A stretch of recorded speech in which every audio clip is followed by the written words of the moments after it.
Ada satu kenyataan yang jarang dibicarakan orang. Pagi hari selalu membongkar siapa diri kita sebenarnya. Bukan lewat kata-kata besar, tetapi melalui detik-detik pertama ketika kesadaran muncul dan kepala kita mulai menimbang beban, harapan, dan kecemasan yang tidak sempat dibereskan semalam. Di momen itu, manusia biasanya berbohong pada dirinya sendiri. Saya baik-baik saja. Padahal sistem limbik sedang bersiap menghadapi ancaman yang bahkan tidak jelas bentuknya. Yang menarik, otak justru paling mudah dibentuk di jam-jam awal seperti ini. Pola emosional, arah fokus, dan bahkan persepsi kita terhadap dunia bisa bergeser hanya karena satu dialog kecil di dalam kepala. Sesuatu yang tampak sepele, tapi berdampak jauh lebih besar dari yang mau kita akui. Tidak heran jika peradaban kuno hingga filsafat modern menyarankan manusia untuk menata diri sebelum menata dunia di luar sana. Dalam budaya yang mendorong kita terlihat kuat dan tidak rewel secara emosional, ritual pagi menjadi ruang aman terakhir. Di sana tidak ada tuntutan untuk tampil sempurna. Tidak ada penilaian, hanya ada pertemuan jujur antara diri kita yang lelah dan diri kita yang ingin tetap berjalan. Dan ketika seseorang berani mengucapkan satu kalimat sederhana pada dirinya sendiri, ia sebenarnya sedang merawat fondasi mental yang menentukan kualitas seluruh harinya. Ritual itu bukan sekadar optimisme manis. Ini cara paling dasar melatih otak agar tidak terjebak autopilot, tidak terseret kecemasan bawaan, dan tidak dikendalikan rutinitas yang membius. Dengan satu kalimat yang tepat, manusia mengingatkan dirinya bahwa ia masih punya kendali, meski kecil. Ia masih punya arah, meski samar. Ia masih hidup, dan itu cukup sebagai titik mulai. Jadi sebelum kamu melangkah ke dunia luar yang penuh distraksi, berikan dirimu kalimat yang mampu menambatkan kesadaran. Hari ini saya memilih mengendalikan pikiran saya, bukan membiarkannya mengendalikan saya. Kalimat itu sederhana, tapi ia punya daya untuk menahanmu tetap jernih ketika hidup mulai menguji ketahananmu. Pastikan kamu menonton sampai akhir agar tidak kehilangan makna penting dari pembahasan ini. Dan jangan lupa untuk berlangganan, agar kita bisa terus berbagi perspektif yang menginspirasi satu sama lain. Mari kita mulai.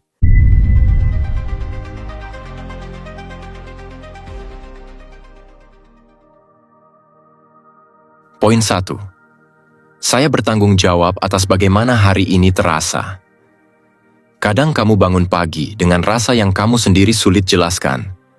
Seolah ada kabut halus yang ikut bangun bersamamu. Bukan tragedi, bukan masalah besar, hanya perasaan samar yang menekan pelan.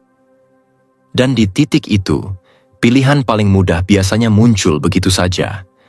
Menyalahkan suasana, menyalahkan orang lain, menyalahkan hal pertama yang terlihat. Padahal, jauh di balik respons otomatis itu, ada ruang kecil dalam dirimu yang sebenarnya tahu. Rasa hari ini terbentuk oleh cara kamu memaknainya. Kalimat ini bukan sekadar tuntutan diri. Ini undangan untuk jujur. Setidaknya sekali, di awal hari, kamu mau bertanya, apa bagian dari perasaanku yang sebenarnya berasal dari pikiranku sendiri? Bukan untuk menyalahkan diri, tapi untuk melihat pola. Karena yang sering membuat hari terasa berat bukan buktinya, tetapi interpretasinya. Dalam berbagai penelitian psikologi modern, respons emosional manusia memang tidak lahir dari peristiwa mentah, tetapi dari penilaian yang kamu berikan pada peristiwa itu. Kadang kamu merasa diserang, padahal tidak ada yang menyerang. Kadang kamu merasa gagal, padahal tidak ada yang menilai. Mungkin kamu juga pernah sadar ada hari-hari di mana tidak terjadi apa-apa, tetapi suasana hatimu sudah muram sejak kamu membuka mata. Itu biasanya bukan tentang hari itu. Itu tentang harapan lama, ekspektasi yang menggantung, atau luka kecil yang tidak kamu biarkan sembuh. Semua itu seperti filter yang bekerja tanpa permisi. Dan kalimat ini mengajak kamu mengambil kembali kendali terhadap filter itu. Tidak dengan cara memaksa diri merasa positif, tetapi dengan merebut kembali otoritas untuk menentukan makna dari apa yang kamu lihat hari ini. Mari kita lihat lebih realistis.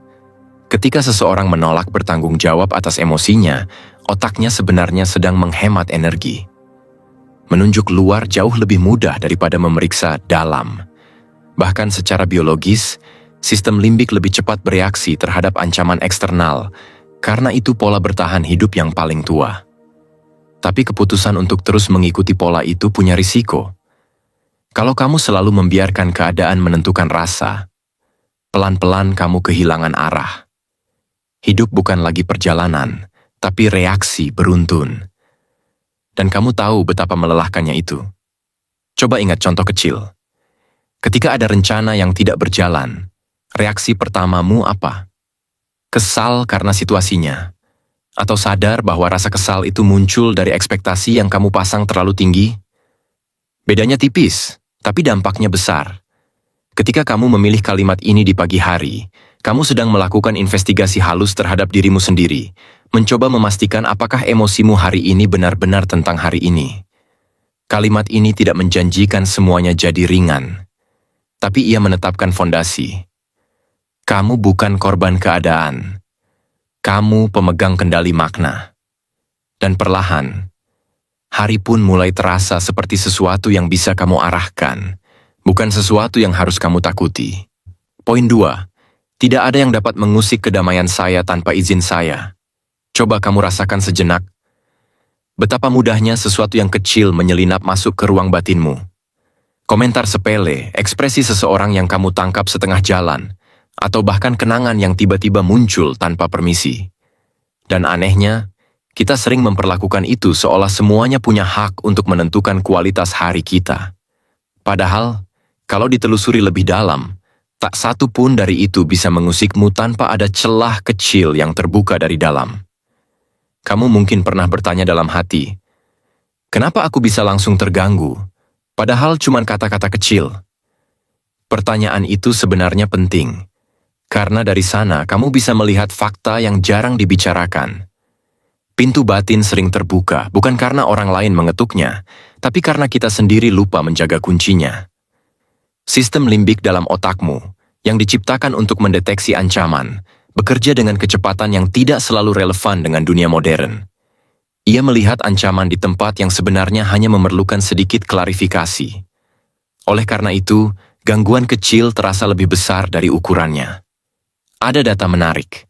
Penelitian tentang bias negatif menunjukkan bahwa otak 2,5 kali lebih cepat menangkap sinyal ancaman dibandingkan sinyal positif.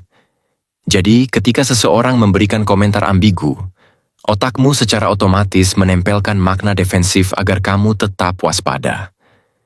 Ini bukan kelemahan. Ini mekanisme bertahan hidup yang belum beradaptasi dengan cara hidupmu hari ini. Kalau tidak sadar, kamu akan mengira bahwa gangguan itu datang dari luar, padahal yang bekerja adalah interpretasi lamamu. Bayangkan situasi sederhana. Seseorang menjawab pesanmu dengan nada pendek. Tanpa sadar, kamu mulai merasa ada yang salah. Tapi apakah dia memang berniat mengusikmu? Atau sistemmu yang terlalu cepat menebak ancaman? Sekali kamu menyadarinya, kamu mulai mengerti bahwa ketenangan bukan soal menyingkirkan gangguan, tetapi memilih reaksi yang tidak meminjam energi masa lalu. Ada juga dimensi sosial yang memengaruhi. Biasanya kalau kita terlalu menonjolkan kedamaian diri, kita takut terlihat dingin atau tidak peduli. Maka kita berusaha menyesuaikan rasa demi menjaga hubungan. Tapi penyesuaian itu kadang membuka celah bagi gangguan yang tidak perlu. Dan jika dilakukan terus-menerus, batas batin memang bisa memudar. Kamu akhirnya merasa kedamaianmu bergantung pada sikap orang lain, padahal sebenarnya kamu hanya lupa bahwa pintu itu tidak wajib terbuka untuk semua orang. Ada kemungkinan lain yang sering tersembunyi, rasa ingin diakui. Tanpa sadar, kamu ingin dipahami, ingin dianggap penting. Maka ketika ada komentar kecil yang menyinggung, ego membaca itu sebagai ancaman terhadap nilai dirimu. Kebiasaan lama ini membuat kedamaian terasa rapuh. Namun ketika kamu mengakui bahwa kedamaian adalah hakmu, bukan hadiah dari orang lain, kamu mulai mengembalikan kuasanya ke tanganmu. Kalimat ini mengajakmu untuk melihat kembali siapa yang kamu beri akses ke ruang batinmu. Bukan untuk menjadi tertutup, tapi untuk memilih dengan lebih sadar. Karena pada akhirnya, hari yang tenang bukan datang dari dunia yang ideal, melainkan dari keputusan kecil yang kamu buat setiap kali batinmu terusik sedikit. Kamu yang menentukan seberapa dekat sesuatu boleh masuk, dan sejauh apa ia berpengaruh terhadap cara kamu berjalan hari ini. Poin 3. Hari ini saya fokus hanya pada hal-hal yang bisa saya kendalikan. Ada momen tertentu di pagi hari ketika kamu sadar bahwa pikiranmu sudah lebih dulu berlari sebelum tubuhmu bangun sepenuhnya. Ada rasa gelisah halus yang menyeretmu memikirkan hal-hal yang belum tentu berada dalam genggamanmu. Dan entah bagaimana, pikiran itu terasa penting, padahal kalau ditelusuri dengan jujur, kamu tahu bahwa sebagian besar dari apa yang mengganggumu tidak bisa kamu sentuh. Apalagi kamu kendalikan. Coba kamu renungkan. Mengapa hal-hal yang tak bisa disentuh justru paling menarik untuk dikejar?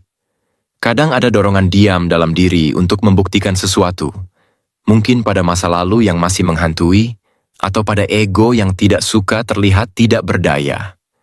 Sumber-sumber yang sudah kita bahas sebelumnya menunjukkan bahwa manusia memang punya kecenderungan unik untuk memusatkan perhatian pada ketidakpastian, bukan pada yang bisa dikerjakan. Sistem limbik di otak kita, misalnya, lebih cepat merespons potensi ancaman daripada peluang. Itu membuat hal-hal di luar kendali terasa seperti masalah yang harus diselesaikan, meski tidak pernah benar-benar ada di tangan kita. Kamu pernah merasakannya. Ketika seseorang tidak membalas pesanmu, pikiranmu mulai mengembara pada kemungkinan-kemungkinan yang sebenarnya tidak logis. Atau ketika kamu melihat sesuatu di luar kendalimu, tiba-tiba muncul keinginan untuk mengatur situasi, meski sebenarnya itu bukan ranahmu.